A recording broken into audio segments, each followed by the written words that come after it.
안녕하세요. 서부농약사입니다. 겨울철 잔디밭 관리 제품인 동장군 제초제와 잔디 전용 비료를 소개하겠습니다. 이 두 제품은 서부농약사에서 매년 11월부터 이듬해 3월까지 많이 판매되는 인기 제품입니다. 동장군 제초제는 겨울철 잔디밭에 사용하는 잡초발화 억제제인데요. 주요 성분은 디클로베닐과 뷰타클로르 두 가지 성분이 혼합된 복합 제초제라고 보시면 됩니다. 다음은 사용 시기와 사용 방법인데요. 동장군 제초제는 잡초가 발생되기 전에 사용하는 제초제이기 때문에 12월부터 2월 사이에 사용하시면 됩니다. 만약에 잡초가 자라고 나서 동장군 제초제를 처리하게 되면 제대로 된 효과를 보실 수가 없습니다.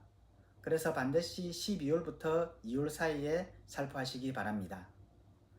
그리고 사용 방법은 동장군 3kg 한 봉지를 가지고 약 100평 정도 살포하시면 됩니다.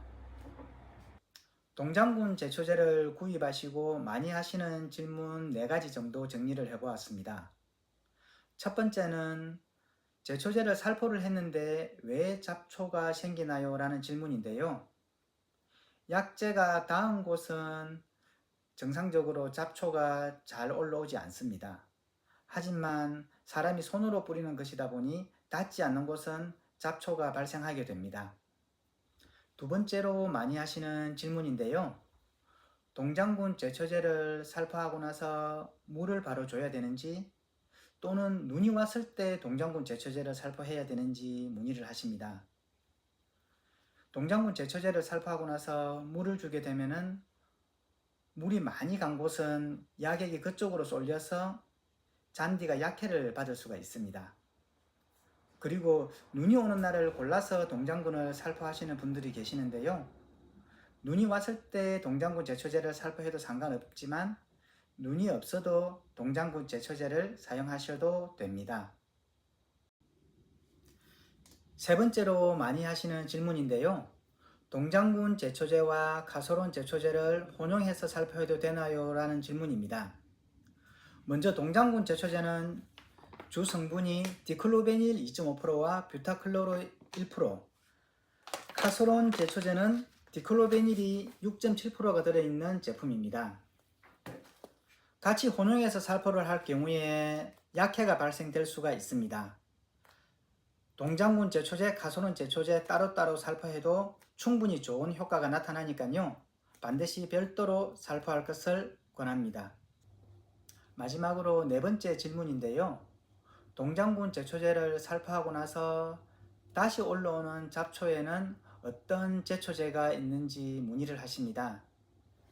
서부농약사 매장을 방문하시면 파란들 수화제, 파란들 잎제, 모뉴먼트, 마름새, 바사그란 M60, 하늘 아래, 뉴갈론, 메드시 등 다양한 제초제들이 있습니다. 잔디에 특화된 제초제들이 많이 있으니까요. 매장을 방문하셔서 상담 후 구매하시면 되겠습니다. 다음은 동장군 제초제 성분에 대해 알아보겠습니다. 먼저 디클로베닐 성분은 세포벽 합성을 방해하는 작용 기작으로 세포벽 구성 성분인 셀룰로스 사슬이 만들어지지 않게 합니다. 표시기호는 H29입니다. 이미지를 보면서 설명을 드리겠습니다. 왼쪽 사진은 식물 세포입니다. 가운데 세포 소기관들이 다 이렇게 모여가 있고요. 그리고 오른쪽 사진은 이 부분이 세포벽인데요. 이 부분을 단면을 잘라서 나타낸 거라 보시면 됩니다. 여기에 이 부분은 셀룰로스가 되고요. 식물 세포벽의 거의 뼈대라고 해도 과언이 아닙니다. 그리고 이것은 헤미셀룰로스입니다. 꼬불꼬불하죠. 헤미셀룰로스고 이 부분은 팩틴이 되고요. 이것은 리그닌입니다. 리그닌이 이렇게 분포가 되어져 있습니다. 이 네 가지가 서로 얽혀 있어서 식물의 형태를 지탱하고 외부 자극으로부터 세포를 보호해 줍니다. 동장군 제초제 성분 디클로베닐이 세포 안으로 들어가면 이 셀룰로스 사슬이 만들어지지 않습니다. 거의 뼈대가 형성되지 않는다고 보시면 돼요. 이것이 만들어지지 않습니다. 그러면 세포벽이 약해지고 물을 흡수할 때 세포가 팽창하면서 세포벽이 터져버리죠.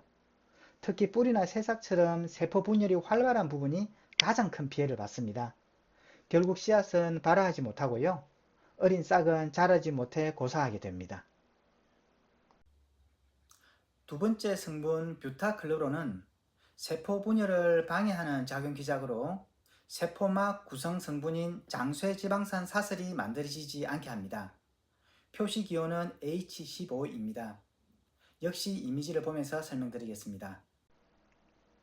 왼쪽 사진을 보시면 세포벽 안쪽에 위치한 것이 세포막입니다. 오른쪽 단면도에서는 이 부분이 세포막이 됩니다. 세포막은 인지질 이중층과 단백질로 되어 있고요.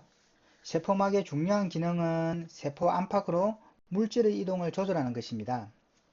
산소, 이산화탄소는 인지질 이중층을 쉽게 통과하지만 이온이나 포도당, 아미노산은 인지질 이중층을 직접 통과하기는 어려워 막 단백질의 도움을 받아 이동합니다. 여기에 있는 이 부분이 막 단백질이 됩니다. 세포막의 핵심 구조인 인지질 이중층의 장쇠지방산이 부족해지면 세포막이 불안정해지고 세포가 정상적으로 분열하지 못하게 됩니다. 결국 세포가 손상되고 식물은 자라지 못하게 됩니다. 정리를 하자면 동장군 제초제의 디클로베닐 성분은 세포벽을 무너뜨리고 뷰타클로르 성분은 세포막을 불안정하게 만들어서 잡초의 발화와 생장을 동시에 차단하는 역할을 합니다. 그리고 동장군 제초제와 많이 사용하는 제품입니다. 잔디 전용 비료인데요. 2kg 한 봉지로 약 50평 정도 사용합니다. 봄, 가을로 1년에 2번 정도 사용을 하고요. 장점은 잔디의 뿌리 내림이 좋아지고 잔디가 병해충이 발생한 이후에 세력 회복에도 도움이 많이 됩니다. 동장군 제초제를 살포할 때 같이 사용하셔도 됩니다. 감사합니다.